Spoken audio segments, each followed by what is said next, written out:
North Korea, officially known as the Democratic People's Republic of Korea, DPRK, has one of the most unusual and tightly controlled political histories in the modern world. And to understand its current behavior toward the United States and the international community, you have to go back to the collapse of the Japanese Empire in 1945. Because before that moment, Korea had been under brutal Japanese colonial rule since 1910. And when Japan surrendered at the end of World War II, the Korean Peninsula was suddenly divided along the 38th parallel, with the Soviet Union occupying the north and the United States administering the south, a temporary arrangement that quickly hardened into a permanent geopolitical fracture.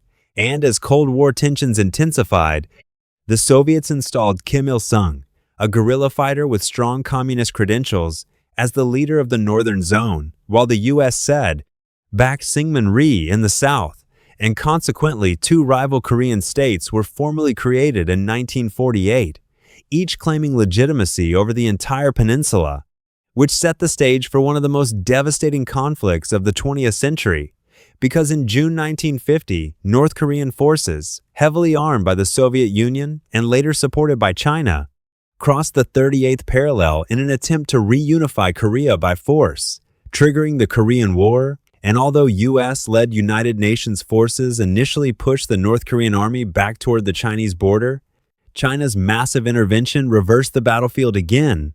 And ultimately, the war ended in 1953, not with a peace treaty, but with an armistice, meaning technically, the two Koreas are still at war today. And this unresolved conflict has shaped every major decision Pyongyang has made since.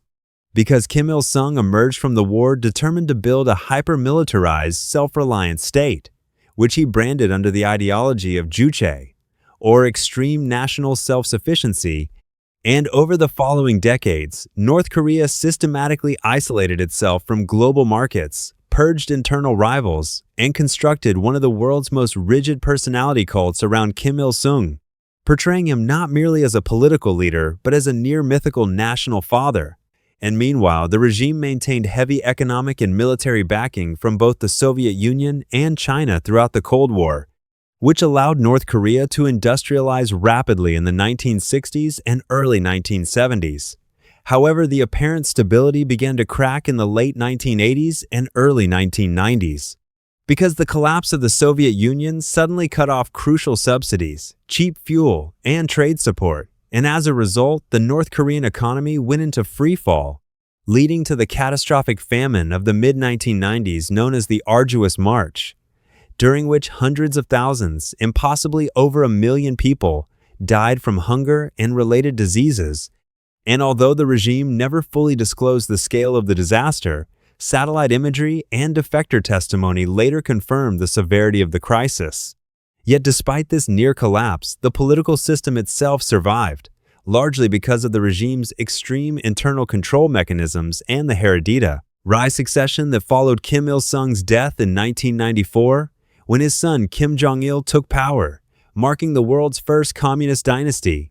And Kim Jong Il doubled down on military-first policy, known as Songun, prioritizing nuclear and missile development even while the civilian economy struggled. And therefore, tensions with the United States steadily escalated, particularly in the early 2000s when North Korea withdrew from the Nuclear Non-Proliferation Treaty and conducted its first nuclear test in 2006, which fundamentally changed Washington's strategic calculations in East Asia. And although there were periods of diplomacy, including the six-party talks and later high-profile summits, the core distrust between Pyongyang and Washington never disappeared. And when Kim Jong-il died in 2011, many analysts in the United States predicted instability because his successor, Kim Jong Un, was young and largely untested.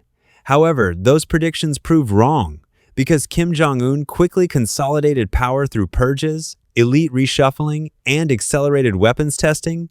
And under his leadership, North Korea achieved major advances in intercontinental ballistic missile technology, theoretically giving it the capability to strike parts of the continental United States, which dramatically raised the stakes of every future confrontation. And at the same time, Kim Jong Un pursued a dual strategy of nuclear expansion and selective diplomacy, most visibly during the 2018-2019 summit diplomacy period, which briefly lowered tensions but ultimately failed to produce a lasting nuclear agreement. And today, North Korea remains one of the most sanctioned, secretive, and heavily militarized states on Earth. Yet it has also proven far more resilient than many U.S. policymakers expected over the past 3 decades, because despite economic pressure, diplomatic isolation, and internal hardship, the regime continues to maintain tight control over its population, advance its missile capabilities, and leverage its nuclear program as its primary bargaining chip on the world stage. And consequently, any serious analysis from a United States strategic perspective must recognize a hard reality. North Korea's behavior is not random or irrational, but deeply rooted in its historical experience of war, division, regime survival fears, and long-standing confrontation with Washington.